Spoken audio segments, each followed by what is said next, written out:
Hello, ഞാൻ advocate Muneer.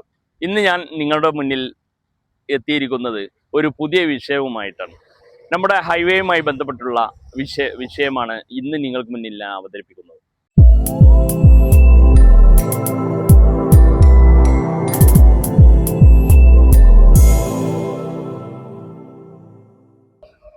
ഇന്ന് ഹൈവേയുമായി ബന്ധപ്പെട്ട് ഇതിൻ്റെ നിർമ്മാണത്തിനുള്ള അവകാശവാദവുമായിട്ട് കേന്ദ്ര ഗവൺമെൻറ്റും അതുപോലെ തന്നെ നമ്മുടെ കേരള ഗവൺമെൻറ്റും അവകാശവാദം ഉന്നയിച്ചുകൊണ്ടിരിക്കുകയാണ്. എന്താണ് ഇതിൻ്റെ യഥാർത്ഥത്തിലുള്ള അവസ്ഥ?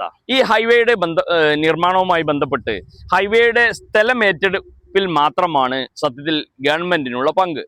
ഈ സ്ഥലം ഏറ്റെടുപ്പിൽ 60% കേന്ദ്ര ഗവൺമെൻറ്റും 40% കേരള ഗവൺമെൻറ്റുമാണ് വഹിക്കേണ്ടത്. ഇതിൻ്റെ വർക്ക് പൂർണ്ണമായും സ്വകാര്യ കമ്പനിയാണ് ചെയ്യേണ്ടത്. അതായത് ഇതിൻ്റെ പാലം വർക്ക്, മണ്ണിടൽ, മറ്റ് പെയിൻറ്റിങ്, പിന്നെ വാട്ടർ കാര്യങ്ങൾ, ലൈറ്റ്, മറ്റുള്ള എല്ലാ വർക്കും ഈ സ്വകാര്യ കമ്പനി തന്നെയാണ് പൂർത്തിയാക്കേണ്ടത്. അതായത് റോഡിനുള്ള സ്ഥലം ഗവൺമെന്റ് കൈമാറി കഴിഞ്ഞാൽ അതിലുള്ള വർക്ക് പൂർണ്ണമായിട്ടും ഈ സ്വകാര്യ കമ്പനിയാണ് ചെയ്യുന്നത് എന്നർത്ഥം. സത്യത്തിൽ ഇത് BOT സമ്പ്രദായമാണ്. BOT സമ്പ്രദായം എന്ന് പറഞ്ഞാൽ ഈ വർക്ക് പൂർണ്ണമായി കഴിഞ്ഞതിന് ശേഷം അതിൻ്റെ ചെലവ് മൊത്തം ഈ പ്രൈവറ്റ് കമ്പനി ഇറക്കുകയും അതിനുശേഷം മുതൽ മുടക്കിയ ഈ സംഖ്യക്ക് പുറമെ അഡീഷണൽ ആയിട്ട് ഒരു പ്രാവശ്യം കൂടി, അതായത് രണ്ട് പ്രാവശ്യം ഇതിൻ്റെ കാശ് മുതലായതിനു ശേഷം ഇത് ഗവൺമെന്റിലേക്ക് എത്തുന്നു, ഗവൺമെന്റിലേക്ക് വിട്ടുകൊടുക്കുന്നു. അതുവരെ ഇവൾ ടോൾ വിളിച്ചോ മറ്റുള്ള രീതിയിലോ ഇതിനുള്ള കാശ് അറേഞ്ച് ചെയ്യുക എന്നുള്ളതാണ് BOT സമ്പ്രദായം.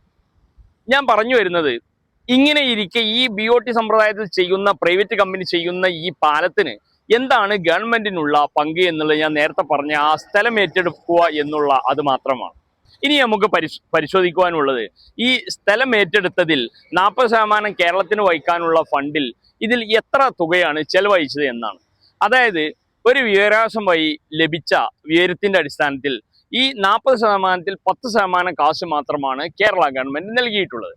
ചുരുക്കി പറഞ്ഞാൽ 60% കേന്ദ്രവും 40% കേരളവും ആയിരിക്കെ ആ 40%-ൽ 10% മാത്രം ചെലവഴിച്ച കേരള ഗവൺമെന്റിന് ഈ ഹൈവേയിൽ എന്താണ് അവകാശവാദം ഉന്നയിക്കാനുള്ള പ്രസക്തി എന്നാണ് എനിക്ക് നിങ്ങളോട് ചോദിക്കുവാനുള്ളത്.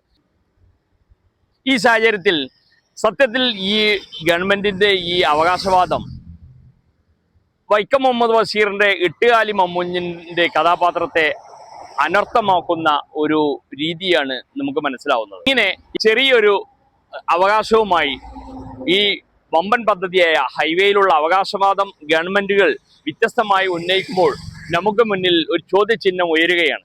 ഏതായാലും ഇതിലുള്ള കൂടുതൽ ചർച്ചകളും മറ്റ് സാമൂഹ്യ വിഷയങ്ങളുമായി നിങ്ങൾക്ക് മുന്നിൽ ഇനിയും ഞാൻ അവതരിപ്പിക്കുന്നതാണ്. ഏതായാലും ഇന്നത്തേക്ക് വിട. ജയ് ഹിന്ദ്.